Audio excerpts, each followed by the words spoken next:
Buonasera, benvenute e benvenuti. Tra le ordinate della nave, la scenografia di Claudio Mezzelani per uno spettacolo della Civica Accademia d'Arte Drammatica Nico Pepe, Odissea, Odissee, che è ormai un po' il nostro segno distintivo ben dal 2020, concludiamo il viaggio di questa edizione di Vicino Lontano. Lo facciamo con un amico, con Fabrizio Gatti, che è stato vincitore del premio Terzani 2008 con Bilal. Permettetemi di svelarvi che a segnalare il suo libro fu Ettore Mo. Ettore Mo, grande giornalista del Corriere della Sera, che abbiamo ricordato oggi qui di fronte all'Oratorio del Cristo, con una lettura scenica di Massimo Somaglino, accompagnato al sassofono da Daniele D'Agaro, e preceduta da un ricordo commovente, sincero di Valerio Pellizzari, altra persona a cui Vicino Lontano deve molto e che ringrazio e che è qui con noi anche questa sera.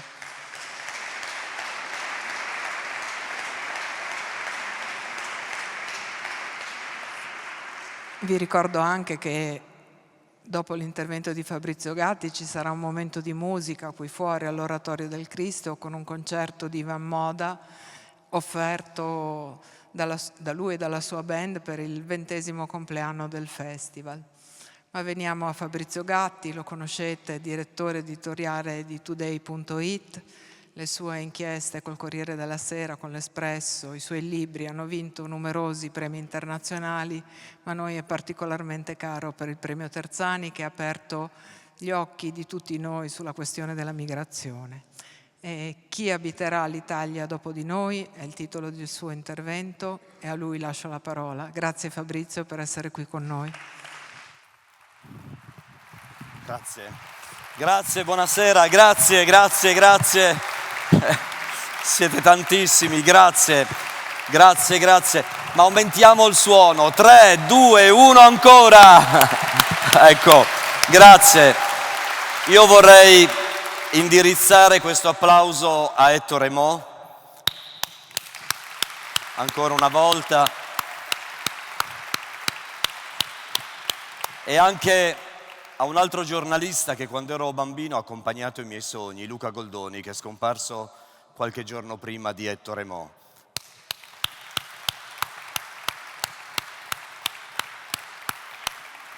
Poi, prima di cominciare, vorrei ringraziare con un applauso l'organizzazione stupenda, le volontarie e i volontari di Vicino Lontano, instancabili, tecnici, il regista, gli addetti alle luci, Federico alla regia, Veronica alle luci, gli operatori, perché se lo meritano, è l'ultima giornata ed è grazie a loro che questa manifestazione bellissima ci accoglie.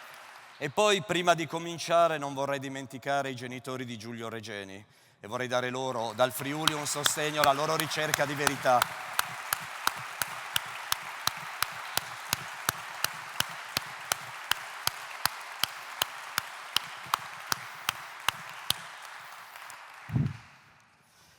Allora, sono passati 20 anni dall'inizio del premio Terzani e 16 anni da quando ho avuto l'onore di riceverlo qui, era il 2008, e credo sia arrivato il momento di chiederci chi abiterà l'Italia dopo di noi. Ma non perché dobbiamo essere spaventati da questo, però vorrei portarvi la consapevolezza della nostra situazione attuale. Cominciamo così un viaggio che poi entrerà anche nei percorsi di Bilal e di Nato sul confine, ma lo vedremo dopo. Vi chiedo un po' di attenzione perché vi farò vedere alcuni numeri. Cosa accade a pensioni e sanità? Persi 5 milioni di bambini, 500.000 dal 2017 a oggi, a rischio 25.000 classi nelle scuole, le case svendute a €1. Questa è un'inchiesta pubblicata dal quotidiano Today.it qualche mese fa e dà la fotografia della crisi demografica del nostro paese. Se noi andiamo a vedere la fotografia demografica dell'Italia nel 1982, ecco, vediamo questo grafico. Si chiama piramide demografica, un po' per la sua forma. Vediamo che si restringe, là sopra praticamente non ci sono italiani che raggiungono i 100 anni di vita. Vediamo due restringimenti, quello in alto sono gli effetti sulla popolazione, ovviamente il restringimento è perché via via le persone più anziane muoiono, ma quelli sono gli effetti, quello in alto, sulla popolazione italiana della prima guerra mondiale e della pandemia di influenza spagnola. Il restringimento sotto invece sono gli effetti sulla popolazione italiana della seconda guerra mondiale. Io nel 1982 avevo 16 anni, a sinistra è la popolazione maschile e a destra quella femminile, e ogni casella, ogni riga che vedete rappresenta il numero di abitanti in Italia con quell'età. Quindi vediamo che c'è una pancia che si allarga e che poi via via si restringe. Quella pancia che si allarga tra i 10 e i 20 anni sono i figli del boom demografico, cioè la mia generazione, che è nato negli anni 60 e anche all'inizio degli anni 70. Nel 1992 vediamo il fiume della vita, vedete, le classi d'età scorrono verso l'alto, aumenta la prospettiva di vita in Italia perché arriviamo verso il vertice, ma via via sotto si restringe. Ma quello che possiamo vedere nel 2002 si raggiunge un certo equilibrio, sembra quasi la murata di una nave, la fiancata di una nave, e resta verticale, per cui tante persone nascono, tante muoiono, ma c'è una stabilità nel numero di bambini nati in Italia anno dopo anno. Vediamo che questo dato è confermato anche nel 2012. Via via poi praticamente i sopravvissuti alla prima guerra mondiale, all'epidemia di spagnola, scompaiono dalla nostra piramide demografica e le persone che hanno vissuto la seconda guerra mondiale si avviano nella parte alta del grafico, e però vediamo, se vedete nella parte bassa del grafico, che comincia a cambiare l'inclinazione di questa fiancata della nave, vedete? E arriviamo noi a oggi. Ecco, vedete come si restringe, cioè anno dopo anno, praticamente intorno dal 2015 in poi, si riduce il numero di bambini nati in Italia. Ovviamente questo, avrà un'influenza sul futuro, quando queste persone saranno adulte e determineranno l'economia del nostro paese. Andiamo avanti, e questo è un confronto, questa è la piramide demografica della Nigeria. È un paese d'origine dell'immigrazione verso l'Europa, e vedete, faccio un salto indietro verso l'Italia, quanti sono i centenari, e tra l'altro andremo anche oltre, e vediamo la Nigeria invece, la popolazione giovanile, e via via che però si restringe e si arriva fino a poco meno dei 90 anni. Ovviamente tutto questo è effetto anche della sicurezza sanitaria, della sicurezza alimentare di un paese. Vediamo il Senegal, un altro paese africano dove ha una percentuale di popolazione giovanile molto molto molto alta. Gli effetti nella vita di tutti i giorni, anche e soprattutto gli effetti sui nostri borghi più piccoli di questa riduzione demografica, si cominciano a sentire in modo pesante. Ci sono borghi, qui siamo a Celle di San Vito in provincia di Foggia, un articolo preso dal quotidiano Foggia Today, dove si racconta che dopo, al termine di un censimento sull'anagrafe canina del paese, si è scoperto che ci sono 100 cani per 140 abitanti. Questo è anche l'effetto di una necessità di compagnia. Questi paesi si spopolano non solo per effetto dell'emigrazione, come poteva accadere negli anni 50 e 60 del Novecento, ma si spopolano anche perché non nascono più bambini, e quindi le persone, per avere una compagnia, scelgono un cane, come ad esempio questo. Scusate, questo è un gatto infiltrato, ecco, come questo. Andiamo avanti, qui vediamo i bambini nati in Italia nei vari anni. 900, ripeto i numeri per chi è più lontano e magari non riesce a vedere i monitor. 937.000 nel 1962 è stato il nostro record di sempre, 534.000 nel 2012, abbiamo 486.000 nel 2015, 420.000 nel 2019, poi si scende, 405.000 nel 2020. Il 2015 è la prima volta che si scende in Italia sotto il 500.000 di bambini nati in un anno. E poi però, vedete, 400.000 nel 2021 e 393.000 nel 2022. L'effetto di tutto questo, noi possiamo immaginare e spesso pensiamo che l'effetto del calo demografico si avrà tra 50 anni, tra 100 anni, quando l'Italia sarà nelle mani di chissà chi, dei nostri figli, dei nostri nipoti, quindi un problema lontano da noi. Eppure se noi già calcoliamo e consideriamo la riduzione dei bambini nati negli ultimi anni e facciamo una proiezione su chi andrà alla scuola primaria nel 2026, vediamo che ci sarà tra 2 anni praticamente una riduzione di 465.000 alunni, numero che coincide alla soppressione di 25.000 classi. Già leggiamo sui giornali le notizie di petizioni per salvare le scuole che sono in via di chiusura, e questo è l'effetto di un calo demografico. Andiamo avanti, ci sono regioni come il Piemonte che hanno avviato dei bandi per concedere finanziamenti a chi vuole tornare a ripopolare i borghi di montagna. Ovviamente le zone italiane che per prime vanno in crisi sono quelle dell'entroterra dell'Appennino, oppure i borghi alpini, che sono un po' più faticosi da vivere, e c'è anche una migrazione verso la città, ma non solo, ma chi rimane spesso ha un'età molto avanzata e appunto poi, non essendoci più abitanti, non ci sono bambini. Ci sono iniziative appunto come questa, in questo caso 302 cittadini piemontesi hanno lasciato la città grazie a fondi regionali per andare a ripopolare zone anche sperdute e molto belle della montagna. Questa è una storia presa da Today.it.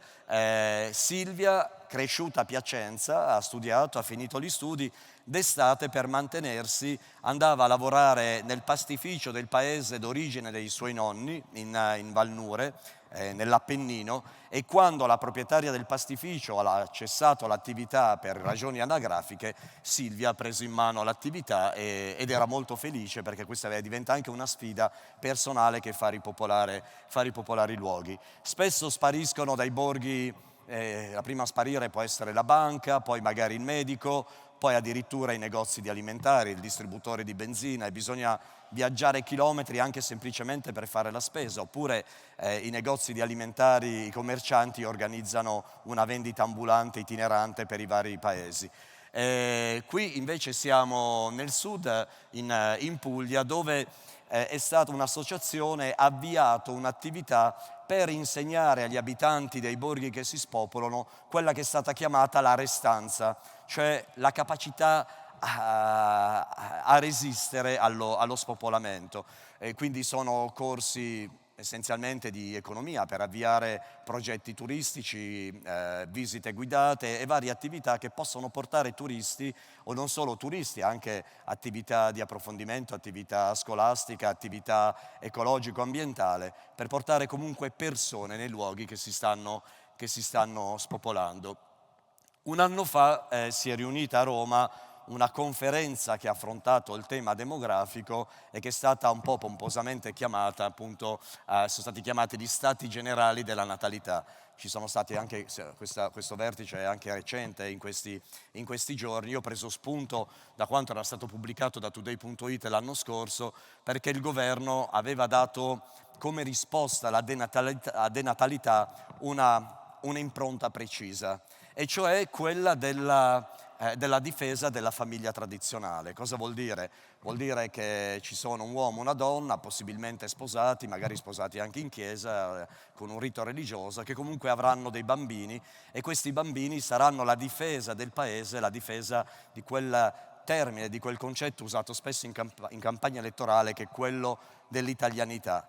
Io vi devo confessare una cosa, mi aspettavo, è passato un anno dagli Stati Generali della Natalità del 2023, maggio 2023, e mi aspettavo una maggiore partecipazione a questa chiamata alle armi, potremmo dirla così, chiamata la procreazione, e mi sarei aspettato, come dire, annunci di fiocchi rosa, fiocchi azzurri, fiocchi verdi, fiocchi neri, anche perché qualcuno probabilmente metterebbe un fiocco nero, e invece vediamo che, poi ovviamente è una legittima decisione di ciascuno di noi, ma vediamo che anche l'allarme da parte della politica non ha avuto un seguito coerente con la gravità della situazione. È un po' il vecchio slogan armiamoci e partite, potremmo dire amiamoci e partite, ecco. Ovviamente ciascuno di noi ha il legittimo diritto a decidere quando avere bimbi e se avere bimbi. Ad esempio io lo cito, e tra l'altro so che è presente nella nostra città stasera, cito il caso di del ministro Matteo Salvini, che è una delle persone più impegnate sulle questioni dell'italianità e anche della difesa demografica dell'italianità, e perfino lui in qualche modo, ma è un suo legittimo diritto, io ho riportato questo titolo proprio perché fa parte dei diritti inviolabili delle persone, decidere se avere bimbi subito o aspettare.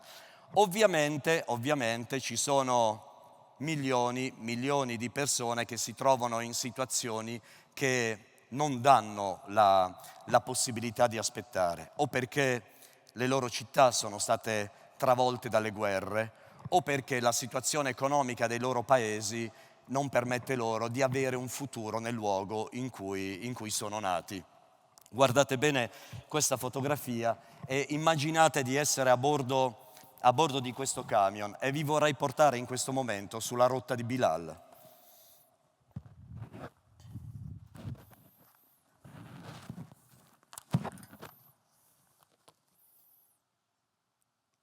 Cinque chilometri, i primi 5 chilometri, quasi mezz'ora di viaggio e il camion già si ferma. Da una garritta escono 3 poliziotti armati, fanno scendere tutti. È il primo posto di controllo sulla pista per il deserto del Teneré. Bisogna sedersi a terra con le mani sopra la testa. Uno dei 3 ragazzi in mimetica sfila un pugnale dalla fondina e va a squarciare le intercapedini di canapa che avvolgono i bidoni dell'acqua e le borracce. Colpisce soltanto quelli legati più in basso. Scompare dietro il camion, ma forse non trova nulla. Così ritorna. A un gruppo di passeggeri seduti nelle prime file fa togliere le scarpe. Il suo volto ha i tratti somatici degli Hausa, ma accanto alla bocca ha le cicatrici tribali dei Germà. Il poliziotto raccoglie le scarpe, una a una, e per ogni scarpa, con un'incisione netta della lama, taglia in 2 la suola. L'unico suono nell'aria è il ronzio degli sciami di mosche che volano a dissetarsi. Cercano salive e lacrime sulle nostre labbra, agli angoli degli occhi, e noi guardiamo in silenzio. Gli altri 2 poliziotti camminano tra le teste chine e sfiorano i corpi con 2 grossi tubi di gomma. Gridano qualcosa in una lingua incomprensibile, ripetono l'ordine in inglese e in francese. 2 sole parole, money e argent. Vogliono soldi. Chi a piedi nudi o in ciabatte, se non paga, viene trascinato dietro la garritta, da dove arrivano altre voci. Poco dopo si sentono grida sommesse, colpi di tosse, il sibilo di una frusta. Anche Bill, Adolfo e Alosciu, anche loro vengono picchiati. I 2 tubi di gomma si abbattono sulle loro schiene magre. Le mani dei 2 poliziotti salgono ben in alto, in modo che anche noi dietro possiamo vedere cosa stringono nel pugno. E poi giù, con forza, finché nel caldo risuoni quel tonfo cupo, accompagnato dal debole lamento orgoglioso. Bill, che zoppica ancora, e i suoi 2 amici devono sopportare le torture davanti a tutti. Forse perché non hanno mai rinunciato alle scarpe e non intendono togliersele. Resistono meno di un minuto lungo un giorno, Alla fine consegnano 10.000 franchi a testa, poco più di 15 euro. E i poliziotti vogliono di più, vogliono le scarpe. È quello che forse c'è dentro.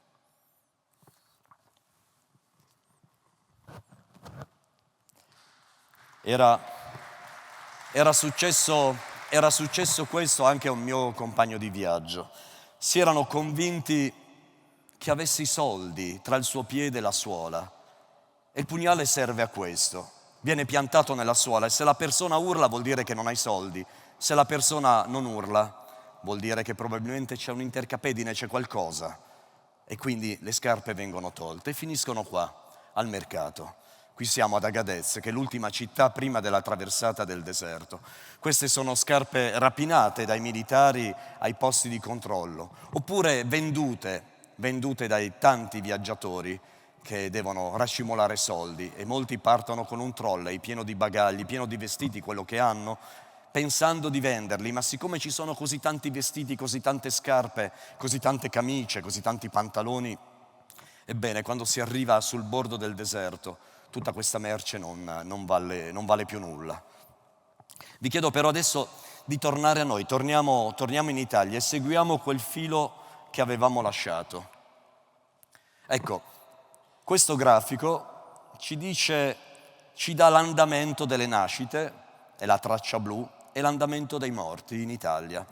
Vedete come intorno al 2015 le nascite scendono in picchiata e le morti restano pressoché stabili per poi salire. Poi abbiamo il picco del 2020, quello è l'effetto della pandemia di Covid-19 sulla popolazione italiana.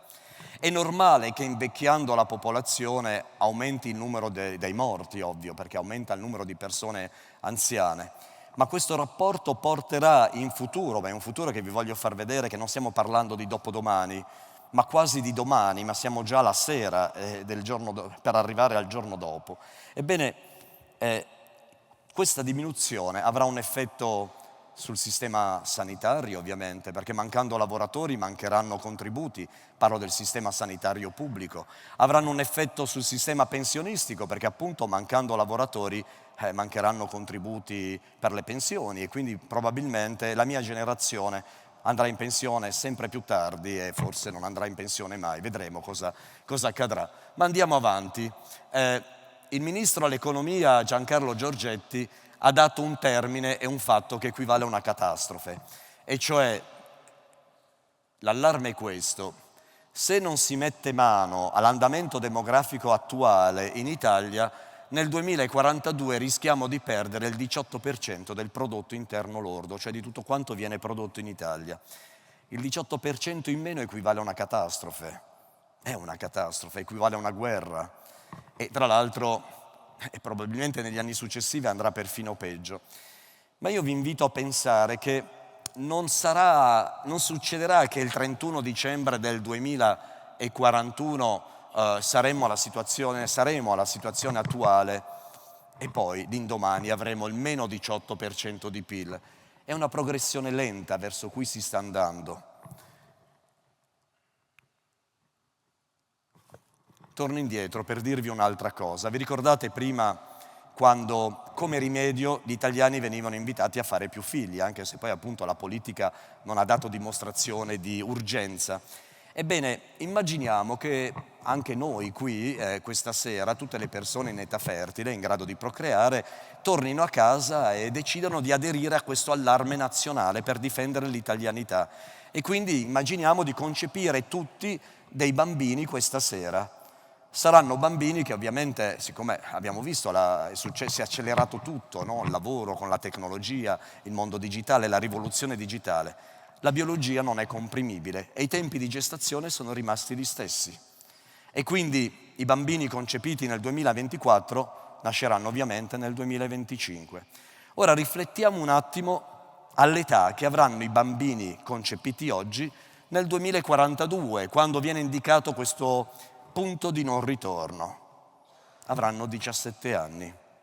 Ma tra l'altro questo è un titolo di Today.it dello scorso anno e quindi potevamo già pensare a bambini nati nel 2024 che avranno 18 anni. E allora a meno di non reintrodurre in Italia il lavoro minorile e il lavoro infantile, vediamo come l'invito a procreare, che è legittimo ed è importante, non basti se vogliamo salvare il paese da un tracollo demografico che potrebbe avere effetti catastrofici. Vi porto dentro questi numeri. Ogni anno il governo fa una previsione per il triennio successivo e viene calcolato il fabbisogno di posti, di persone nell'economia nazionale e poi viene deciso come rispondere a questo fabbisogno. Siccome abbiamo visto che appunto i bambini non possono nascere in 2 settimane, ovviamente la risposta è data anche con un aumento degli ingressi di cittadini stranieri invitati a lavorare nel nostro paese. Ebbene, nel 2023 era stato calcolato un fabbisogno di 274.800 persone. Gli ingressi programmati sono stati nel 2023 di 136.000. Nel 2024, il decreto è di qualche settimana fa, a fronte di un fabbisogno di 277.600 persone, è stato autorizzato un ingresso per 151.000 persone. È semplice fare una differenza e vediamo come nel 2023 al nostro sistema economico sono mancate 138.800 persone e nel 2024 mancheranno 126.600 persone. Allora vi invito a considerare, a ricordare quel numero là in alto. Arrotondiamolo a 138.000 e adesso andiamo avanti.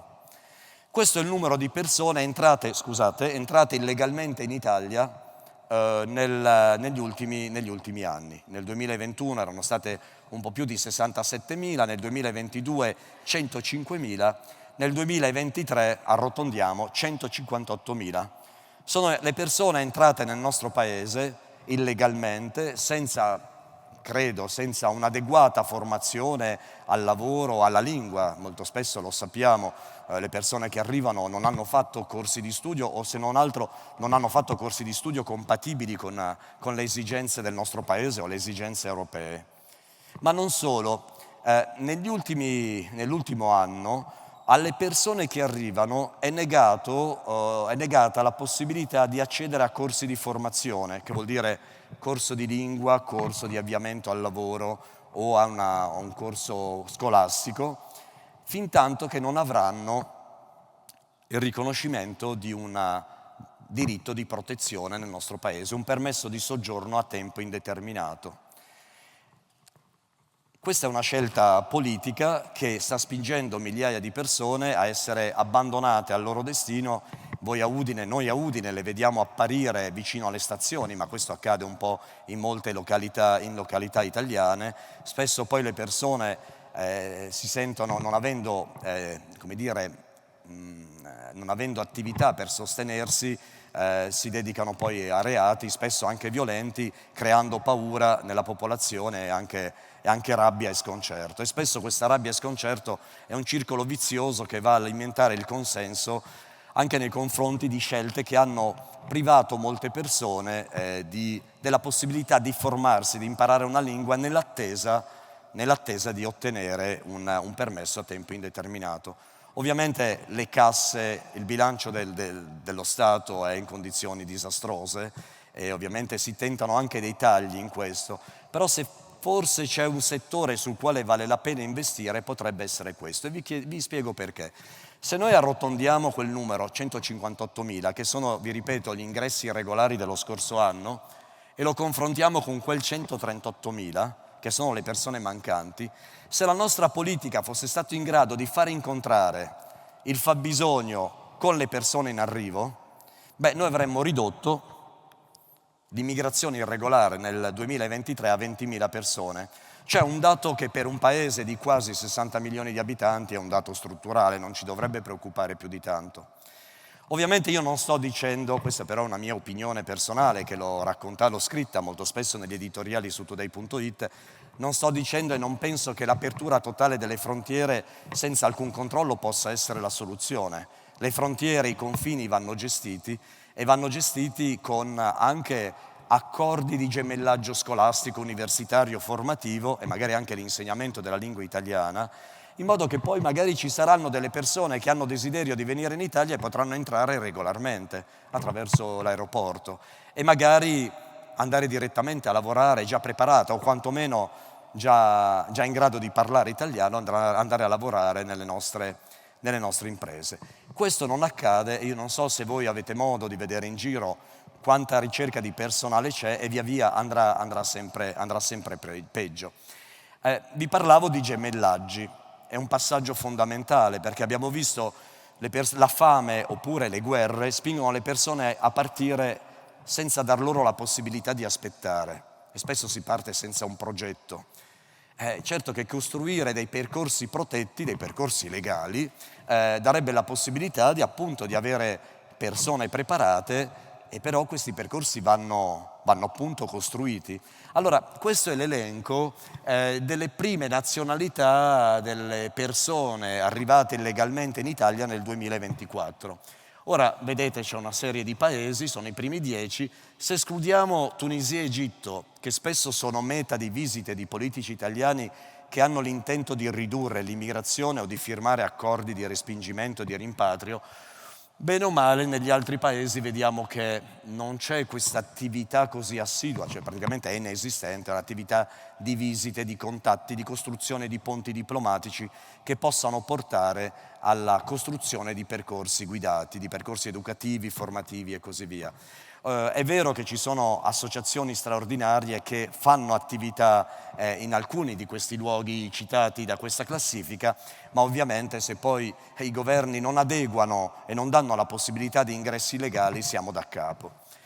Vi voglio fare vedere un'altra cosa. Ovviamente sappiamo tutti che cosa sono i bonus e soprattutto i super bonus, che hanno dato una spinta pazzesca al settore dell'edilizia in Italia. Ci sono anche grosse discussioni sul costo di queste iniziative, ma non vi voglio parlare di questo, vi voglio parlare della manodopera necessaria. A me è capitato per lavoro, facendo delle inchieste per Today.it, di frequentare e contattare i lavoratori di alcuni cantieri e mi sono accorto che per i lavori non specialistici all'interno dei cantieri, buona parte di questi lavoratori erano tunisini o egiziani. E non solo, se generalmente nel sistema economico italiano c'è una penuria di manodopera, si fa fatica anche nelle industrie a trovare personale, non solo specializzato, ma spesso personale anche non qualificato, vediamo che invece nei cantieri è arrivata tantissima gente, tanto che ne sono stati aperti migliaia. Allora vi vorrei fare vedere, vi ho detto, io ho incontrato tantissimi egiziani e tunisini. Andiamo a vedere la lista dei primi 10 paesi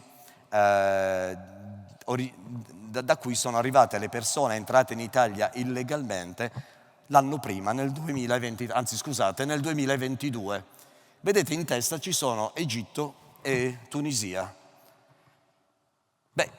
Stando dall'altra parte si sapeva che in Italia c'era la possibilità di lavorare e quindi chi ha bisogno di mangiare cerca un lavoro e però non c'era la possibilità di un ingresso regolare. Nessuno si è fermato, ma possiamo anche dire che non si sono fermati nemmeno i nostri imprenditori. Tanto che se andiamo a vedere un recente incidente sul lavoro terribile avvenuto a Firenze in un cantiere per la costruzione di un supermercato di una nota catena commerciale, su 5 morti 1 soltanto era italiano, 4 erano stranieri e 2 erano persone, uno senza documenti in regola per lavorare e un altro era un po' nella zona grigia. Io non sto attribuendo la responsabilità a chi lavorava senza i documenti in regola, vi sto dicendo che alla fine le nostre imprese, quando hanno bisogno di qualcuno, soprattutto per lavori non qualificati, il personale lo trova e lo trova attraverso questi ingressi.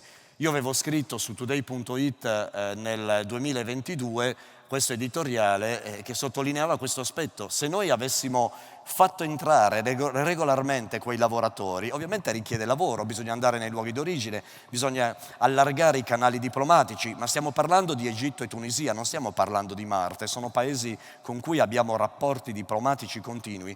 Ebbene, ma non dal punto di vista del lavoro, ecco, se avessimo portato quegli ingressi a livello regolare, avremmo tolto i primi 2 e quindi avremmo ridotto, io avevo fatto un calcolo sugli ingressi, l'immigrazione irregolare nel 2022 del 40%. e non sarebbe poco per un governo arrivare a questo straordinario risultato. Ovviamente siamo arrivati alla conclusione della parte dei numeri, della parte demografica, e poi entriamo nel viaggio e vi voglio raccontare quello che accade. Ovviamente gli imprenditori, quando non trovano personale, hanno all'incirca 3 possibilità. O chiudono l'impresa, e molte imprese sono arrivate a fine ciclo, un fine ciclo anagrafico, magari i fondatori sono anziani, hanno deciso di non cedere l'attività a nessun altro e l'attività viene chiusa. O trasferiscono l'impresa all'estero, oppure attraverso i subappalti di cooperative che hanno meno controlli esternalizzano il rischio dell'assunzione di personale non in regola con i documenti e ricorrono all'immigrazione irregolare. Magari se voi andate poi a chiedere al grande imprenditore, proprietario di una grande azienda, vi dice: da me lavorano tutti in regola e le ditte che sono fornitori di subappalti devono rispondere a un protocollo. Poi se andiamo a vedere il subappalto scopriamo che c'è un altro subappalto e all'interno di questa filiera si inserisce la risposta pratica d'urgenza dell'immigrazione attraverso l'immigrazione irregolare. Questi sono i dati di prima e vi ho aggiunto anche il 2025. Questi sono dati dell'attuale governo, non sono dati ufficiali. La previsione anche per il 2025 165.000 ingressi programmati a fronte di un fabbisogno di 280.600 persone. Tra l'altro vi devo anche dire che la prenotazione avviene attraverso il click, è una specie di gioco. Tra l'altro abbiamo recentemente scoperto che esistono anche aziende che a pagamento fanno click per cercare di prendere una posizione per ottenere un permesso di soggiorno, magari per avere la lista per il rinnovo del passaporto o del rinnovo della carta d'identità. Nel 2024, i dati sono di fine aprile, le richieste erano superiori alle 600.000 unità, cioè 600.000 persone avevano chiesto di poter aderire agli ingressi programmati, 600.000 persone che avevano una corrispondenza con un lavoro. Ora ipotizziamo di escludere una buona percentuale magari di richieste raddoppiate o di richieste irregolari, però vediamo che addirittura il fabbisogno potrebbe essere perfino superiore alla stima del governo, ma se già così fosse la differenza è drammatica. E questo grafico qua, quando qualcuno magari vi chiede, se incontrate amici stranieri, magari del nord Europa, ma perché voi italiani non siete in grado di fermare l'immigrazione irregolare? Beh, questo grafico è la risposta. Per la mancanza, poi ovviamente i confini all'interno dell'Europa sono estesi, per cui le persone poi si muovono anche negli altri paesi e per ogni paese potremmo più o meno fare un discorso di questo tipo, ma parliamo del nostro paese e questa è la risposta. Questi numeri sono il motore di un'immigrazione irregolare che è irregolare soltanto in apparenza, perché una volta che arriva a destinazione un lavoro senza garanzie lo trova e tra l'altro al prezzo di lunghe attese, con le conseguenze che abbiamo visto di persone che non ottenendo alcuna protezione nel frattempo, come c'era negli anni passati, finiscono a vivere all'addiaccio nelle stazioni, a dedicarsi anche ad attività di microcriminalità, aumentando quel circolo vizioso di paura che spesso alimenta la chiusura e non l'apertura. Io vorrei andare avanti e riportarvi sulla rotta di Bilal.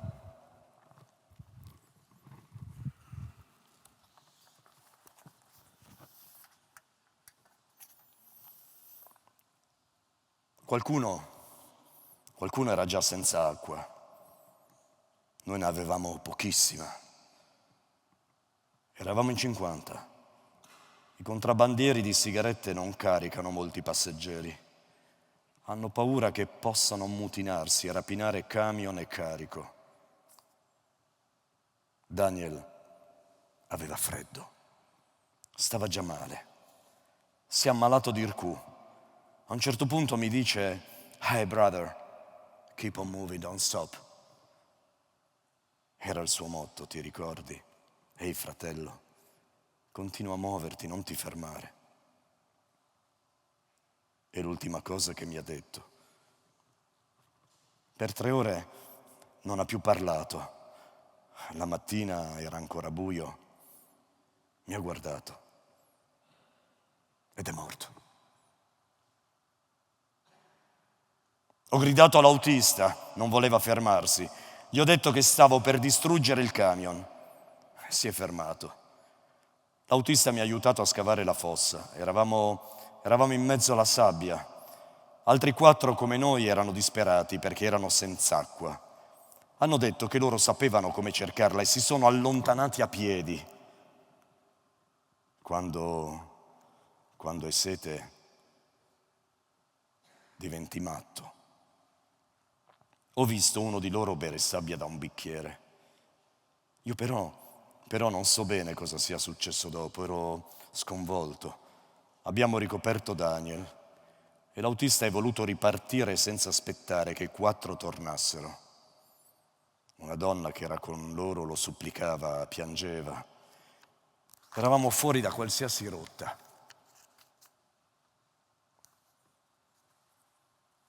Ora Stephen mi guarda fisso, si lascia stringere le mani.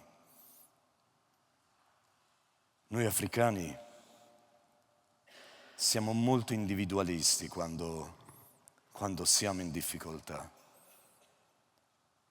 Nessuno ti offre acqua. Se qualcuno la chiedeva, tutti rispondevano che non ce n'era più e quelli che ancora ne avevano bevevano di nascosto. Stephen a questo punto nasconde la testa tra le spalle, si abbassa e mima l'operazione fingendo di coprire una borraccia con le mani. Così si beve quando vedi gli altri morire di sete.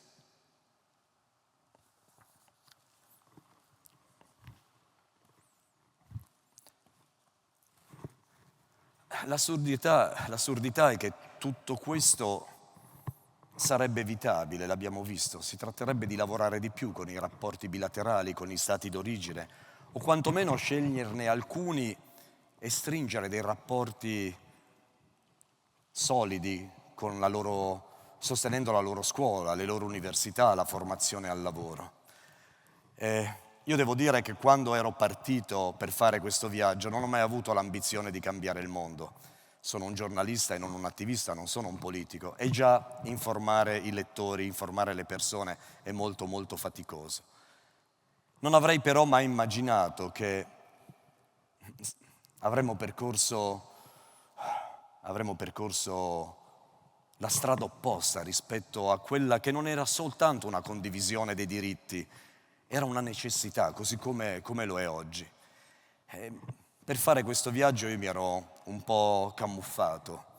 È un viaggio che ho fatto da infiltrato, ma semplicemente per essere dentro, per vedere e dare voce alle persone che ancora allora chiamavamo semplicemente clandestini, di cui non sapevamo nulla. E il mio intento era quello di poter chiamare loro con un nome, un cognome, dare loro un'ambizione, un'età. Ed era un prezzo che avevo scelto di pagare come giornalista per 3 ragioni. La prima è perché nessun giornalista al mondo l'aveva mai fatto. E spesso le persone che fanno questo viaggio perché sono migranti non hanno voglia poi di raccontarlo una volta arrivati a destinazione. Lo lasciano alle spalle, lo dimenticano. Oggi qualcuno lo fa e meno male che ci sono delle voci non soltanto europee che raccontano questo viaggio.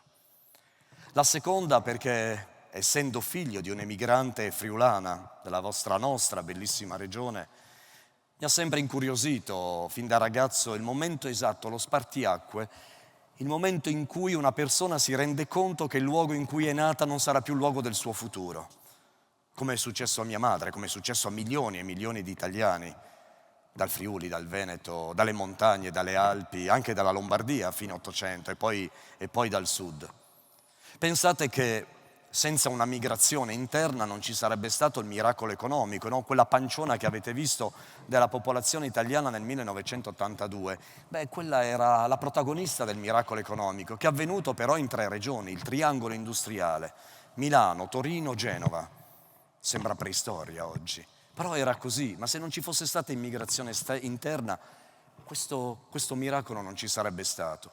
Così come se oggi non contassimo circa 6 milioni di cittadini stranieri regolarmente residenti in Italia e che contribuiscono con il loro lavoro intorno all'11% del prodotto interno lordo. Se non ci fossero perderemmo l'11% del prodotto interno lordo. Qualcuno potrebbe dire, ma loro sono in regola con i documenti. Ma se noi andiamo a vedere la storia delle regolarizzazioni in Italia, scopriamo, perché questa è la realtà, che le persone sono state regolarizzate negli anni 90 del Novecento e nei primi anni di questo secolo attraverso sanatorie. Quindi erano persone che avevano pagato i trafficanti per entrare, per rispondere a un bisogno di manodopera, anche se era illegale, che poi è stata regolarizzata. Quindi su questo aspetto l'Italia, va detto, insomma, non ha mai avuto uno sguardo trasparente rispetto ai suoi fabbisogni. Questa è la rotta raccontata nel libro Bilal, so che molti di voi l'avranno anche letto, e tra l'altro coincide, se avete visto un film bellissimo di Matteo Garrone, Io Capitano, coincide con la rotta raccontata in quel film straordinario.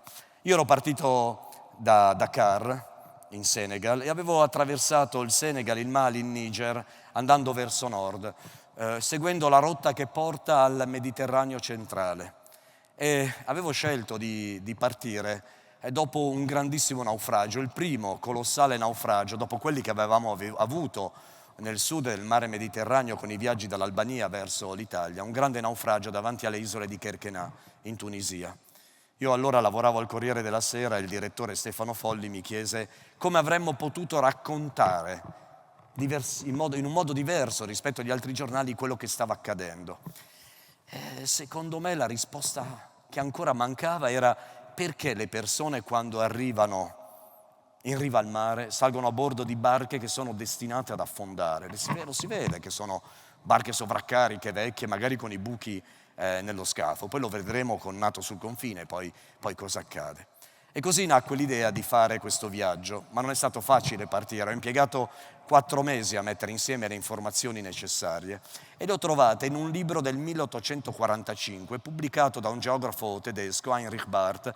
Lui aveva fatto il viaggio contrario, era partito dalla Libia, dalla costa libica sul Mediterraneo ed era sceso. Gli europei di allora dicevano che Heinrich Barth era l'uomo che aveva scoperto il lago Chad. Beh, insomma, il lago Chad è sempre stato lì, non è che l'ha scoperto, tutti lo conoscevano il lago Chad, è stato il primo europeo a descrivere il lago Chad, poi ha raccontato tante altre città per poi morire qualche anno dopo, probabilmente di malaria.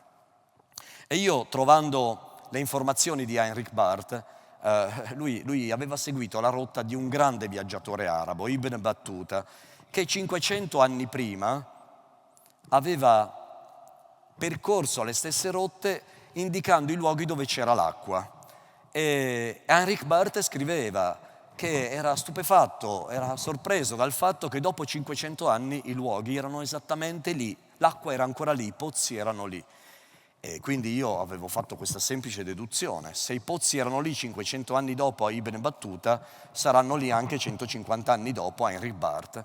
E così già questa era un'informazione importante. La seconda informazione che mi mancava era scoprire come trovare i trafficanti. I trafficanti esistono lungo i confini, ma nessuno gira col cappellino dicendo sono un trafficante. Ed ero andato alla stazione centrale di Milano e la domenica pomeriggio, piazza 4 novembre, guardando la grande stazione a sinistra, era allora un ritrovo di cittadini africani che lavoravano in varie zone della regione Lombardia e si ritrovavano in quel luogo. Io arrivo e chiedo loro se qualcuno era mai andato a Dirqu. Lo vedete più o meno a metà del viaggio.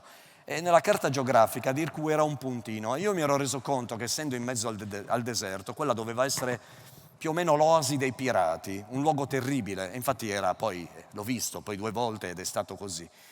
E quindi io chiedo: chi di voi è andato a Dirqu? Loro mi guardano e sono un po' sospettosi del fatto che un italiano va a chiedere informazioni sul loro viaggio. Se non che quando decido di andare via, un signore liberiano mi dice: ma perché ci vuoi andare? In inglese. Io gli dico: on holiday, in vacanza. Lui mi guarda e mi dice: are you crazy? Sei matto?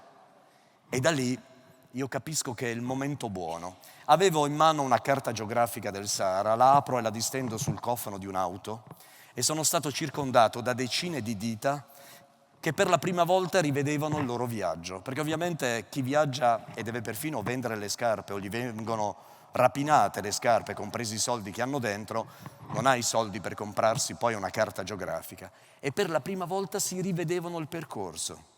Io lì ho avuto le informazioni, eravamo a fine ottobre 2003, ho avuto le informazioni fondamentali per partire. Dopo questo incontro andai dal direttore del Corriere della Sera e gli dissi: sono pronto, posso andare.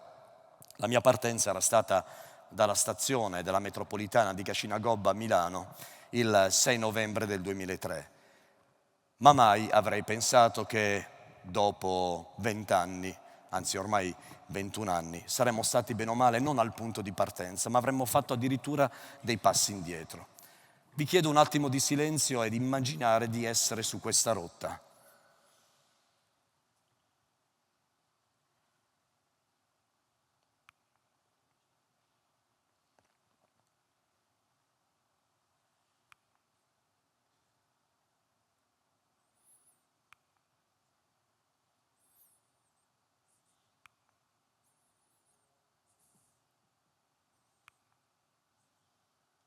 Ecco, vi racconto di questo camion. Quelli precedenti portavano fino a 300 persone. All'interno viene costruito un serbatoio supplementare che trasporta 6 tonnellate di carburante, gasolio, perché in mezzo non ci sono distributori di benzina. E pensate prima, quando vi parlavo dei pozzi, i pozzi possono essere generalmente a una distanza, alla distanza che separa Trieste da Torino. E quindi bisogna fare il rifornimento d'acqua e arrivare, non sbagliare la rotta e arrivare fin lì. E le rotte di solito sono come un gioco dell'enigmistica, sono dei tracciati che uniscono i puntini dei pozzi. Questo camion l'abbiamo incontrato mentre noi su un camion stavamo andando ad Irkut, aveva 157 persone a bordo, che per un guasto alla scatola del cambio stavano tornando indietro di Irkut. Ma voi sapete che se non ci sono strade e basta, poi siete persone che abitano vicino al mare, qualcuno di voi magari va anche per mare, sapete bene che basta sbagliare di pochi gradi la direzione, si può finire anche a centinaia di chilometri di distanza rispetto alla meta. Ecco, loro stavano finendo dritti dentro l'Erg di Bilma. L'Erg di Bilma è nel deserto del Teneré, che è una grande regione del deserto del Sahara, che richiede una settimana di viaggio per essere attraversata. Il grande Erg di Bilma è come se fosse un mare in burrasca di dune. Sarebbero probabilmente rimasti là in mezzo e sarebbero morti di sete e di fame, noi non avremmo mai saputo nulla di loro. Per loro fortuna hanno incrociato il nostro camion e gli autisti del nostro camion hanno indicato loro che erano fuori rotta.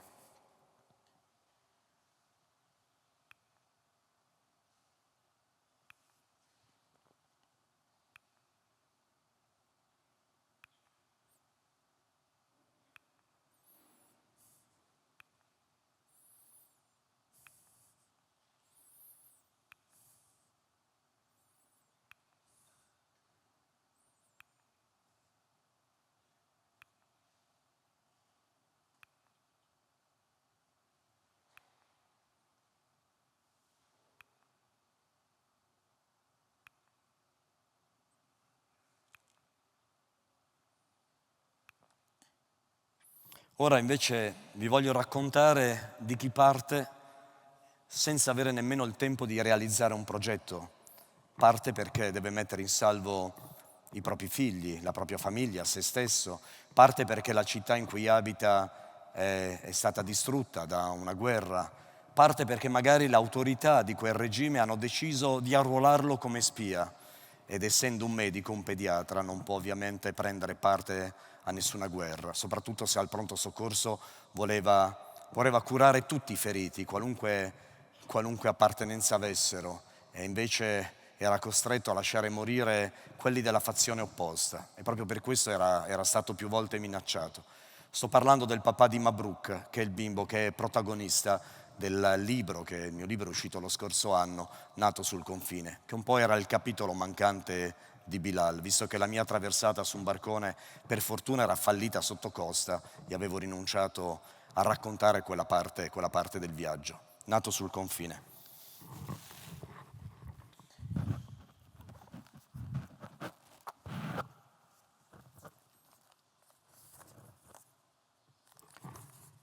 L'aria puzzava di chiuso.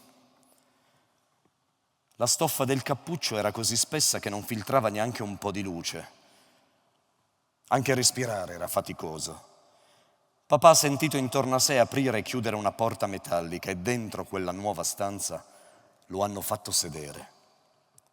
gli hanno tolto le manette e qualcuno gli ha sollevato il cappuccio in modo da liberargli la bocca, soltanto la bocca. Papà non diceva nulla, si massaggiava i polsi e aspettava che gli spiegassero cosa stava accadendo. La porta si è riaperta. «Lasciala aperta!» ha detto una voce maschile ora davanti al mio papà. Dal corridoio risuonavano grida lontane. Ad ascoltarle bene erano grida disperate. «Non provi a togliersi il cappuccio, la mandiamo a cantare nel coro». La voce aveva la tipica inflessione di Damasco. «Lo sente il coro?»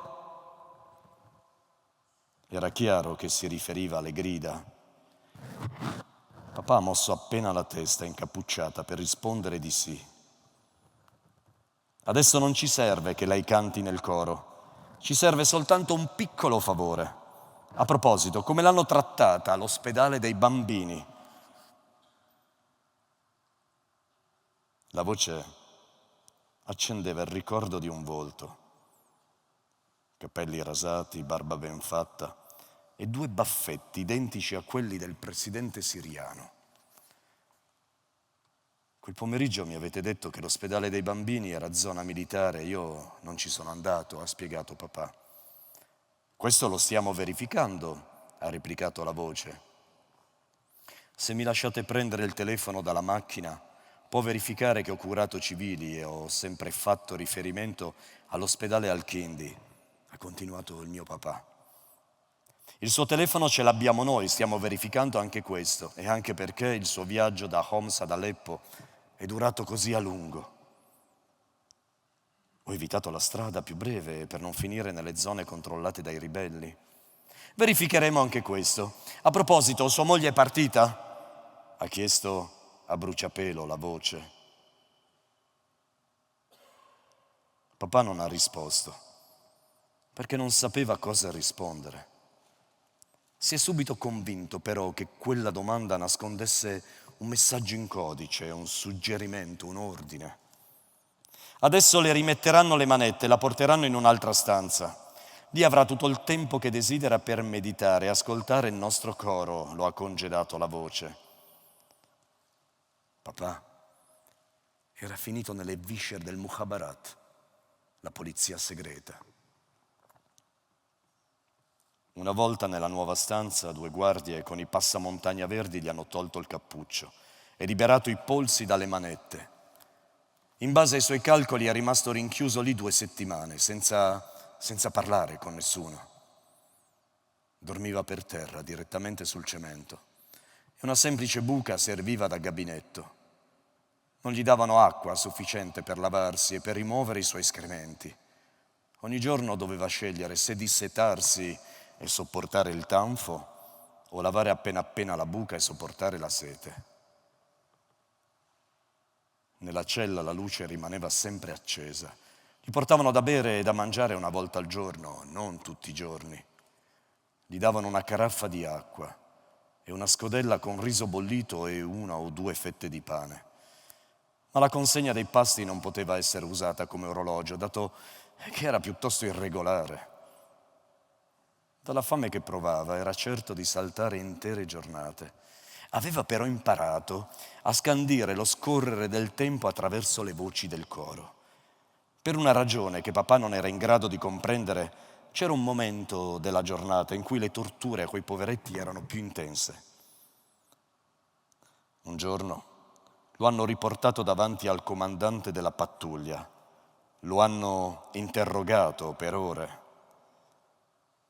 Papà non racconterà mai a nessuno cosa gli hanno fatto. Le vittime di torture hanno un proprio pudore inviolabile. Certe cicatrici nell'anima non guariscono mai.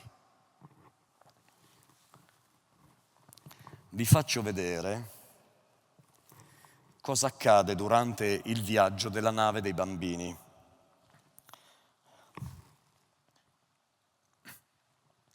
Mabrouk per me è stato incontrare la storia di Mabrouk per me è stato come incontrare l'orrore. Un bimbo nato un quarto d'ora prima il naufragio del peschereccio su cui era salito nella pancia della sua mamma, era ancora nella pancia della sua mamma. 580 persone, buona parte medici, 100 erano bambini, scappavano da Aleppo e da altre città siriane, ma soprattutto da Aleppo. E avevano perfino pagato di più per avere la garanzia di un peschereccio più sicuro.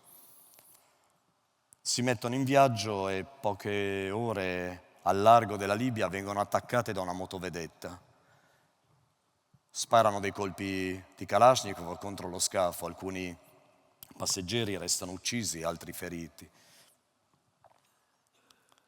Decidono di continuare la navigazione, anche perché i miliziani che li stavano inseguendo pretendevano di fermarli fuori dal porto, non dentro il porto, e loro erano convinti che li volessero rapire e rinchiudere di nuovo in centri di detenzione libici, perché trattandosi della borghesia siriana probabilmente sapevano che qualcuno si poteva permettere del denaro, forse a bordo aveva del denaro, come effettivamente nel racconto del libro si vedrà.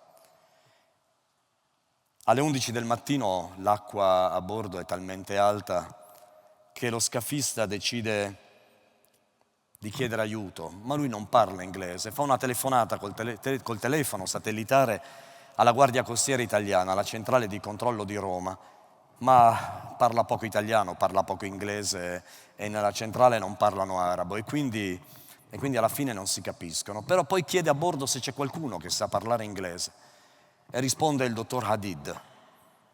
Beh, nella realtà ha un altro nome, ma nella storia che racconto nel libro si chiama così. E il dottor Hadid comincia a chiamare, dà la posizione perché hanno un GPS e sono in grado di sapere dove sono. E nasce da lì uno scaricabarile tra Malta e Italia, anzi tra Italia e Malta, che durerà 5 ore. Io questa storia la vengo a conoscere mentre sono a Lampedusa per seguire per l'Espresso il seguito dell'altro grande naufragio, quello del 3 ottobre 2013. Siamo all'11 ottobre del 2013, sono le 5:30 del pomeriggio, ero vicino al porto e a un certo punto un vecchietto dell'isola raggiunge un amico che era su una barca ad aggiustare le reti e gli dice: c'è stato un altro naufragio, glielo dice in dialetto, 60 miglia a sud di Lampedusa, quella croce lì. Ma al telegiornale hanno detto che sono usciti i maltesi perché sono più vicini. Beh, io conoscevo anche per lavoro, perché la geografia è una delle materie che a scuola mi piaceva di più, conoscevo bene la posizione di Malta e 60 miglia a sud di Lampedusa non potevano essere più vicine rispetto a Lampedusa. E tra l'altro mi trovavo nel porto e i mezzi di soccorso erano tutti fermi nel porto. Partiranno circa 20 minuti dopo. E allora mi sono chiesto, ma come mai sono usciti da Malta? C'è qualcosa che non va. Qualche giorno dopo un poliziotto mi ha chiesto di Lampedusa, mi ha chiesto se potevo rispondere a una telefonata di un cittadino siriano, un ingegnere che viveva in Norvegia e cercava notizie della sorella che era a bordo di questo peschereccio. Allora io gli dico, e lui mi dice guarda, ci sono tanti dispersi e non sappiamo se sono stati soccorsi e se sono arrivati a Malta o sono arrivati in Italia o sono rimasti in fondo al mare. Io non so dove sia mia sorella. Allora io gli chiedo di potermi mandare l'elenco dei dispersi con le loro fotografie, fornite dai familiari, con il loro nome e cognome e una breve storia. E gli dico anche che l'avrei pubblicato sull'Espresso, sul sito dell'Espresso, in inglese e in italiano, e gli chiedevo anche una traduzione in arabo. Dopo 2 giorni lui mi manda l'elenco e 70 volti erano volti di bambini piccoli. A un certo punto telefona la cugina di una ragazza dispersa a bordo con i suoi 3 figli e mi dice che il marito è salvo a Malta ma non ha notizie della cugina che probabilmente è stata soccorsa in Italia e siccome è come se fossimo abitanti e governi di pianeti diversi, non c'era nessun centro di coordinamento tra Italia e Malta, pur essendo 2 paesi alleati che fanno parte dell'Unione Europea e non c'è tuttora questo coordinamento, ci sono delle telefonate, ma non esiste una centrale operativa unica di soccorso. Allora mi dà il numero del cugino a Malta, io chiamo il cugino e lui mi dice ma io so che mia moglie è in fondo al mare con i miei 3 figli, Ma non è questo il problema, questo è un mio problema. C'è dell'altro, ma devi venire qua. Eravamo il 1° novembre del 2013, prendo il primo aereo da Milano Linate e vado a Malta. E appena vedo il testimone sopravvissuto, lui mi dice: perché voi italiani ci avete lasciato affondare? Io credo che sia la solita esagerazione di chi ha una percezione del tempo diversa, perché sta in un luogo che è un luogo di terrore, nel momento in cui un barcone non è più stabile e rischia di capovolgersi. Allora chiama il dottor Hadid, così lo chiamo nel libro, perché lui aveva tenuto le telefonate con la centrale operativa italiana. E il dottor Hadid mi dà un resoconto preciso, minuto per minuto, di quello che era accaduto. Tra l'altro lo filmo perché lui non può presentare un esposto in Italia, perché non può venire in Italia. Lo filmo per avere prova di tutto questo e pubblichiamo una copertina con un titolo durissimo. Il direttore era Bruno Manfellotto, Lasciati morire, con tutte le foto dei dispersi, ma dei dispersi di cui ormai eravamo sicuri che non si sarebbero più trovati i corpi. Pensate che su 480 persone a bordo, 268 sono morte, comprese 60 bambini, e soltanto 12 corpi sono stati recuperati. Riesco a farmi dare dal dottor Hadid il telefono su cui era registrato il numero che aveva chiamato. Era un telefono completamente deteriorato dall'acqua salata. Lo porto io in Inghilterra, in quel laboratorio famoso dove aprono le scatole nere degli aerei, cercando di avere accesso alla memoria per capire quale fosse il numero chiamato e che, secondo la testimonianza del dottor Hadid, non aveva risposto tempestivamente alle segnalazioni e anche al punto geografico, che era esattamente quello lì. Quando torno a Milano, trovo sulla scrivania una lettera di protesta dell'allora comandante generale delle capitanerie di porto in Italia per la copertina che avevamo fatto. E tra l'altro diceva anche che nelle vicinanze era disponibile una nave militare italiana, che nel libro chiamo Nave Libera, giusto per non dare lo stesso nome, e che era stata lanciata immediatamente sul luogo dell'emergenza. Allora chiamo altri ufficiali e chiedo loro di sapere quale fosse la posizione di Nave Libera alle 13:30 dell'11 ottobre 2013 e la posizione al momento del naufragio. E mi viene data la risposta il giorno dopo aver contattato il comando della nave, e mi viene detto che era a 27 miglia alle 13:30, poi scopriremo che in realtà era molto di meno, era meno di 20 miglia. E al momento del naufragio era ancora a una distanza di 10 miglia. Raddoppiate all'incirca la cifra, avete la misura in chilometri. Allora non l'avevano lanciata questa nave in emergenza, questa nave andava alla velocità di una persona che passeggia in un parco. Perché tutto questo? 4 anni dopo, unendo le comunicazioni tra Marina Militare e Guardia Costiera e quelle tra Guardia Costiera e il dottor Hadid a bordo del peschereccio, è stato possibile dimostrare che la Nave Libera aveva addirittura ricevuto l'ordine di andare via, perché stavano uscendo i maltesi da lassù e loro erano a meno di un'ora, erano lì più o meno dove finisce la Crocetta Blu, e sono stati inviati nella direzione opposta. E tutto quello che trovate in Nato sul confine, le comunicazioni sono reali, anche se poi la storia l'ho raccontandola dalla voce di Mabruk, che era un bambino che nel momento della partenza non era ancora nato, era al sicuro nel pancione della sua mamma. Questa è la testimonianza dei sopravvissuti, il peschereccio come l'hanno disegnato loro. Questo era il luogo, il nascondiglio in Libia, dove erano stati rinchiusi a centinaia e centinaia in un cantiere, in una casa in costruzione. Siamo a Zuara, uno dei porti di partenza, uno dei più affollati, ed è uno dei terminali d'arrivo della rotta del Sahara, da dove le persone partono per poi arrivare a Lampedusa. La vedete là in mezzo, non so se riuscite a scoprirla. Vi voglio leggere cosa accadeva quando io sono stato rinchiuso nel centro di Lampedusa.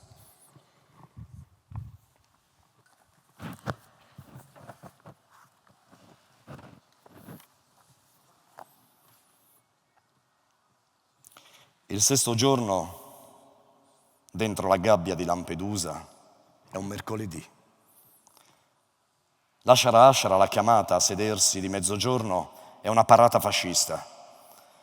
Sono i militari dello stesso turno di ieri sera, la stessa squadra che sabato ha fatto sedere Bilal, Sherif e gli altri nei liquami della fogna. Un militare si affaccia ai 3 gradini che portano alla prima baracca, mette le mani ai fianchi come faceva Benito Mussolini e urla davanti agli stranieri seduti sull'asfalto: fratelli! Fratelli, gli chiede un collega, e perché vuoi chiamare italiani questi cornuti? I militari scoppiano a ridere. Secondo l'appello di stamattina nella gabbia ci sono 600 uomini, più le donne nella sezione femminile. Il brigadiere che comanda questi ragazzini un po' a Mussolini ci assomiglia. Mette le mani ai fianchi e anche lui molleggia sulle ginocchia. Camerati, grida. Poi saluta i colleghi battendo i tacchi con il braccio destro teso. No, lo corregge un militare. Questo è il saluto nazista, quello fascista è così. Italiani! Si aggiunge un altro militare. La prossima volta a questi africani ci insegniamo a cantare Faccetta Nera. Succedeva questo ed è normale, anche se è brutto dirlo, che nei luoghi di detenzione che non sono trasparenti, non hanno possibilità di controllo esterno, è normale che ci siano abusi. È proprio la trasparenza dei confini, come quel reticolato, dà la possibilità di scongiurare queste situazioni gravissime. C'erano stati anche dei pestaggi. Questa è una foto che ho preso dall'Espresso ed era stata scattata da Franco Lannino e sono io all'interno di Lampedusa. E questo sono io durante il trasferimento. Ora vi ho raccontato storie drammatiche perché è un viaggio drammatico e non sarebbe giusto tenere conto di questo. Però per fortuna durante il viaggio ci sono anche dei momenti di serenità e del resto la serenità è quella che spinge la speranza di arrivare, che muove le persone, oltre alla necessità di partire. Devo dirvi che per me diventare Bilal Ibrahim El Habib non è stato facile. Quando sono stato ripescato dopo 5 ore alla deriva in mare, c'è un precedente. Io, avendo rinunciato a fare la traversata, vado a Lampedusa con un aliscafo. E ispirandomi al grande Steve McQueen nel finale del film Papillon, quando si lancia dalla scogliera, ho pensato di fare lo stesso, anche perché con questa faccia mi risultava difficile essere creduto come cittadino straniero. Ovviamente, non essendo Steve McQueen, non mi sono lanciato dalla scogliera di 100 metri, come lui nel film, ma una scogliera alta una trentina di metri. Era buio, resto in acqua 5 ore perché nel frattempo era cominciato il concerto di Claudio Baglioni e tutti erano andati al concerto di Claudio Baglioni. Tant'è vero che quando io ero sbarcato sull'isola cercavo un accendino per bruciare la mia carta d'identità che avevo dovuto mostrare all'imbarco dell'aliscafo. E quindi vado da un tabaccaio a comprare l'accendino perché io non fumo e quindi prendo un accendino lì. La volevo bruciare perché temevo che magari buttando la carta d'identità in un cestino qualcuno la trovasse, avendo io precedenti specifici da infiltrato, magari mandasse in fumo la mia operazione giornalistica. Primo tabaccaio non aveva accendini, secondo tabaccaio non aveva accendini, terzo tabaccaio non aveva accendini. E ho detto, caspita, ma quanto fumate a Lampedusa? E lui in siciliano mi dice, ma no, stasera c'è Claudio Baglioni, quella tua maglietta fina. Allora, oggi si usa il telefonino, allora si usava l'accendino, finalmente trovo un accendino. Vabbè, ve la faccio in breve, poi qualcuno che vuole leggere Bilal ha raccontata anche tutta questa storia. Mi butto in mare dalla scogliera, vedo dei ragazzi sulla spiaggia e penso, resto un'ora in acqua in modo da avere tutto il deterioramento sulla pelle dovuto alla permanenza in acqua. L'acqua era abbastanza fredda, erano 19 gradi. Io ero vestito con una camicia, un pile, dei pantaloni di cotone. E tra l'altro il primo problema è che a Lampedusa l'acqua è così bella e pulita che quando nuoti la notte si illumina. E io temevo di essere scoperto subito perché per la presenza di plankton lascia una scia bellissima verde. Passa un'ora, mi avvicino ai ragazzi e scopro che non ci sono più, sono andati anche loro ad ascoltare Baglioni. E quindi alla fine, ora che tornano tutti, qualcuno si accorge di me, passano quasi 5 ore. Insomma, un signore punta i fari della sua auto verso il mare, io vado verso la scogliera, mi arrampico, mi distende, lui mi guarda, mi scalda, toglie la sua maglietta, si sdraia sopra di me, io ero bianco come un cencio perché ero un po' in ipotermia. E lui a un certo punto si volta e chiama in un residence vicino e dice: portate una coperta, c'è un turista caduto da una barca a vela. Per me cominciava malissimo, ma veramente male. Poi vengo trasferito nel centro di primo soccorso e devo ringraziare il personale sanitario e gli abitanti di Lampedusa e anche i turisti che c'erano, che quella sera hanno fatto in modo di portarmi lì. Ma prima che questo accadesse, un ospite di questo residence si avvicina a me e mi dice: io Pietro, tu? Io lo guardo e gli dico: I don't understand, do you speak English? Ana kalima arabi, Ana Bilal, io sono Bilal. E lui diceva: mannaggia, ma non ti capisco. Io Pietro. A un certo punto io, che ovviamente capivo l'italiano, gli dico: you Pietro? Sì, Pietro. Bilal Ibrahim Labib. Ibrahim. Ehi, questo è un clandestino, chiamate i carabinieri. E quindi per me stava andando bene. Ora faccio una premessa importante, non era un gioco. In quell'anno anche le Nazioni Unite avevano protestato per la decisione del governo italiano, sostenuta dalla Commissione europea, dall'Unione Europea, la decisione di non far entrare nessun funzionario esterno a controllare le condizioni di detenzione all'interno del centro di Lampedusa. Nonostante denunce di abusi come quelle che abbiamo sentito, che quella giornata fu terribile perché quello è stato l'inizio poi anche di alcuni pestaggi. E quindi stava cominciando ad andare bene, vengo portato al posto di soccorso, mi viene fatta una flebo di soluzione fisiologica calda per alzare la mia temperatura che era scesa intorno ai 35 gradi e un'infermiera gentilissima si avvicina, mi guarda, poi va da un suo collega e dice: lasciamolo scappare. Io volevo dire no, assolutamente no, ma non potevo dirlo. Finalmente vengo trasferito nel centro di Lampedusa, dove dei militari mi circondano e mi chiedono chi sono. Mi chiedono che lingua parlo, io parlo inglese. Da dove vieni, come ti chiami? Bilal Ibrahim El Habib, vengo da Salah nel Kurdistan iracheno, tutto in inglese. A un certo punto un militare dice: oh, ma questo parla inglese, un iracheno che parla inglese, ma non è che è un giornalista americano che si è infiltrato qua dentro? Ma no, e l'altro no, magari un italiano, ma dai che gli italiani non fanno queste cose.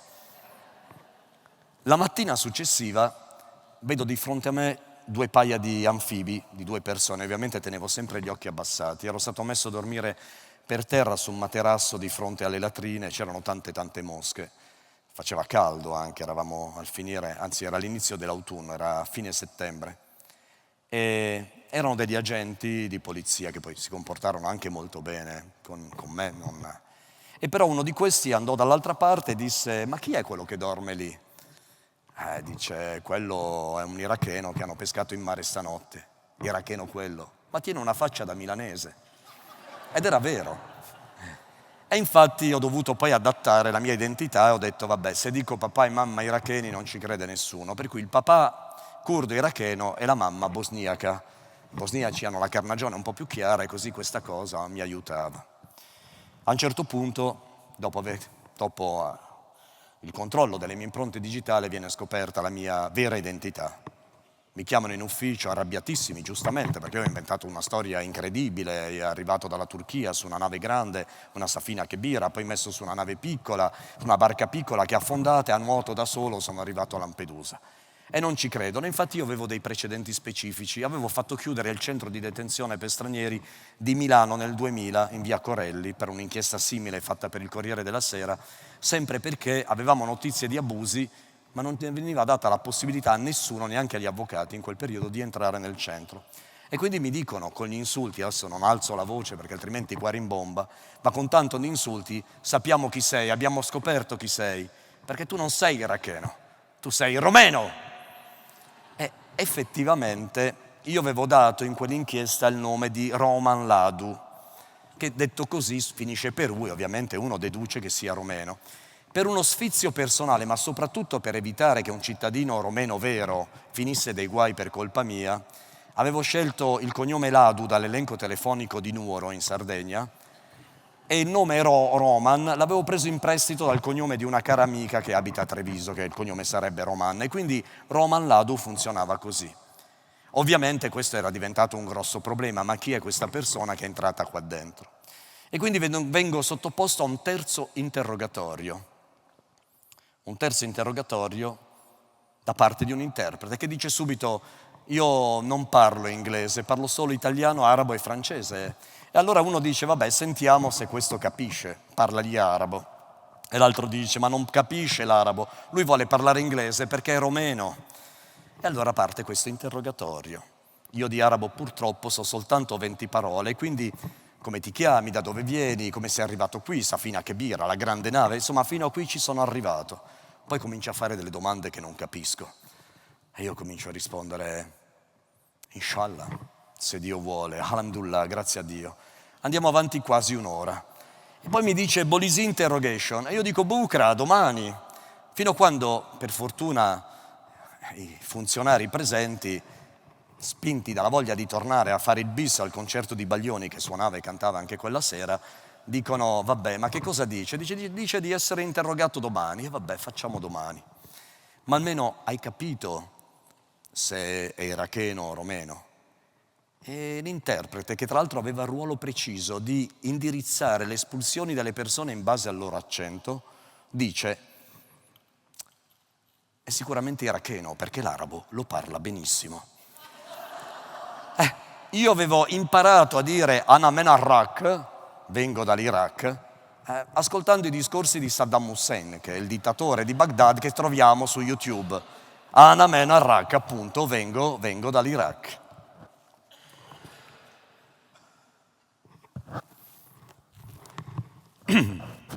Ora, questo è il barcone, protagonista di Nato sul confine. Vediamo cosa accade il pomeriggio di quell'11 ottobre.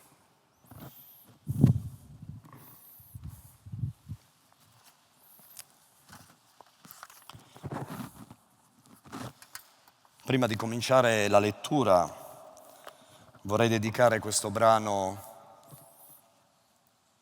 a tutte le mamme qui presenti, a tutte le donne, a Paola Colombo, straordinaria, che è tutta l'organizzazione del festival, a Nicoletta Taricani, alla Vicino Lontano Orchestra, che è nata proprio quest'anno. Grazie.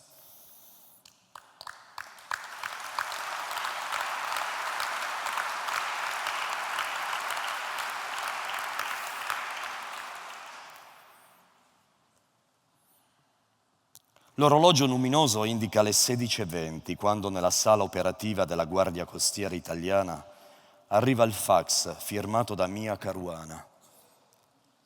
L'autorità maltese chiede di poter dare ordini direttamente a nave libera.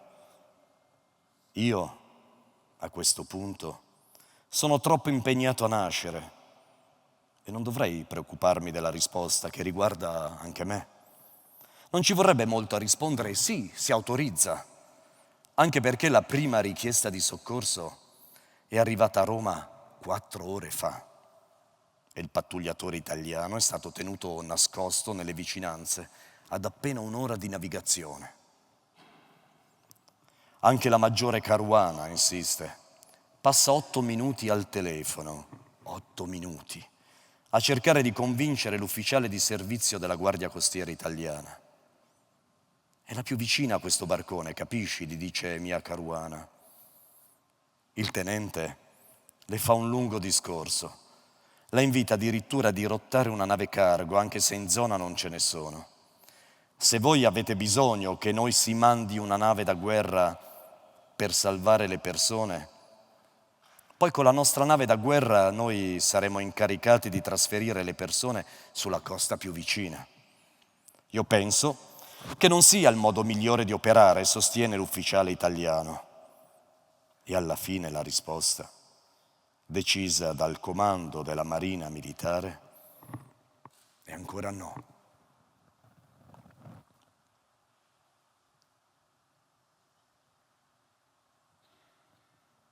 La forza dell'umanità non la si vede negli uomini, nei loro muscoli, nel loro coraggio. La forza dell'umanità la si vede in una madre che partorisce. La mia ha lanciato un urlo così lungo e potente che lo ha sentito tutto il peschereccio.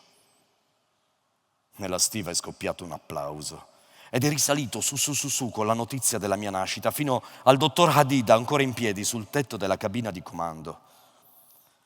Questa grande gioia è riuscita a far smettere di piangere Lara, stretta tra le braccia del dottor Abiad, e ha aperto un grande sorriso nel volto sfinito della mia mamma. Non sorrideva così dall'ultima volta che ha visto tornare a casa papà. Ola e Naya, le due dottoresse, mi puliscono con la coperta di Pile piena di orsacchiotti sorridenti e con un coltello sterilizzato nel fuoco di un accendino. Poi Ola mi indica le disinfettano me e la mia mamma con acqua di mare. Poi Ola mi infila dolcemente la tutina bianca fatta all'uncinetto da mia nonna e mi copre i pochi capelli con la cuffietta. Io piango. Ma anche Ola e Naya piangono di gioia, o forse non solo per quello. Ola mi mette tra le braccia della mia mamma. Guarda com'è bello. L'uomo anziano che si è da poco spogliato di tutte le sue ricchezze si fa largo tra i curiosi, i piedi immersi nell'acqua che con onde sempre più alte segue il rollio del peschereccio. È maschio o femmina? Vuole sapere, ciondola avanti e indietro. Maschio, risponde Ola, è un maschio. Dobbiamo chiamarlo Mabruk, annuncia l'uomo. Mabruk. Nella nostra lingua significa anche auguri. Ne abbiamo davvero bisogno. Mabruk, gridano tutti, Mabruk! Ola mi solleva in modo che tutti ora possano vedermi e con l'energia della sua voce grida più forte del fragore del mare. Alla vita!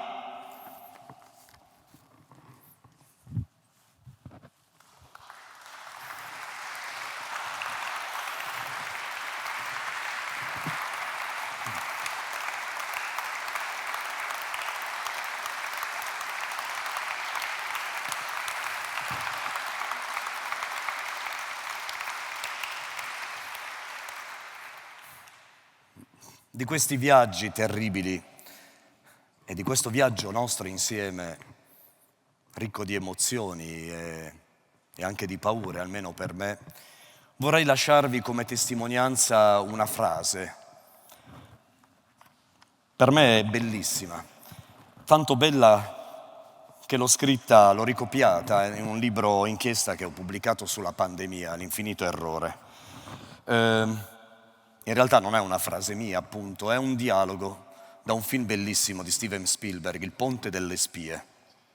Ed è il momento in cui l'avvocato James Donovan, interpretato dall'attore Tom Hanks, parla con un agente della CIA. Ecco, ora voi immaginate che qui ci sia davanti a voi Tom Hanks, provo a essere un po' più alto come lui e cerco di fare così, e adatto questo dialogo a noi, italiani e europei. Loro parlavano di americani, ma lo adatto a noi. Io sono iracheno. Io sono iracheno. Voi siete romeni, albanesi, marocchini, tunisini, italiani. Ma cosa ci rende tutti europei e anche italiani? Una cosa sola, una. Il manuale delle regole. Lo chiamiamo Costituzione e ne accettiamo le regole. È questo che ci rende italiani ed europei. Solamente questo. Grazie.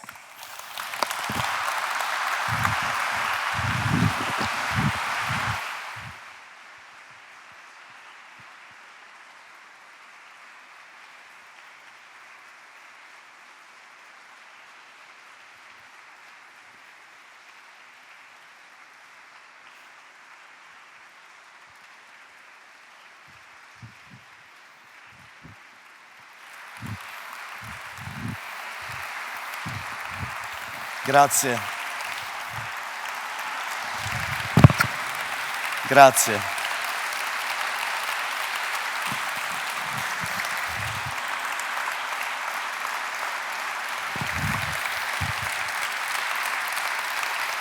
Grazie.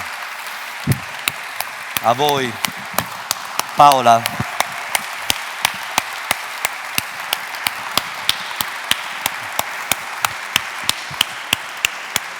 Grazie.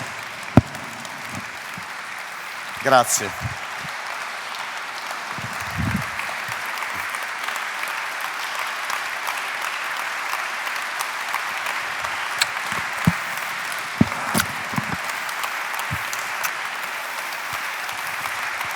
Grazie.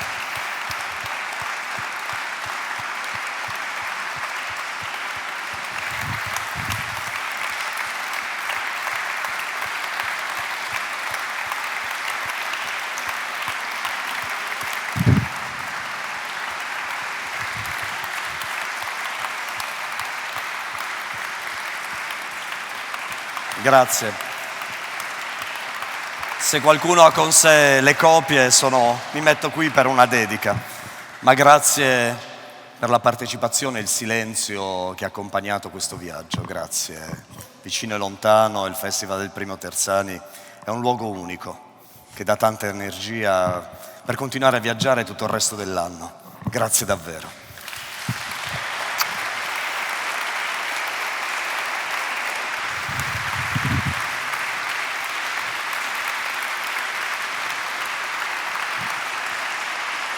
Grazie. Grazie a Fabrizio Gatti. Con lui volevamo chiudere il viaggio di questa edizione, lo ringraziamo.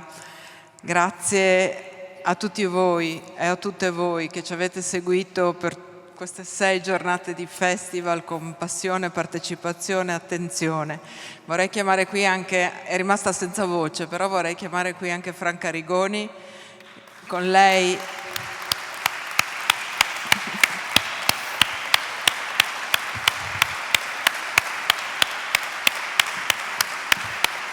abbiamo condiviso tante fatiche, io non so, forse è fuori e non riusciamo a farlo salire sul palco. Volevo ringraziare anche Nicola Gasbarro, presidente del nostro comitato scientifico, e tutti i membri del comitato scientifico.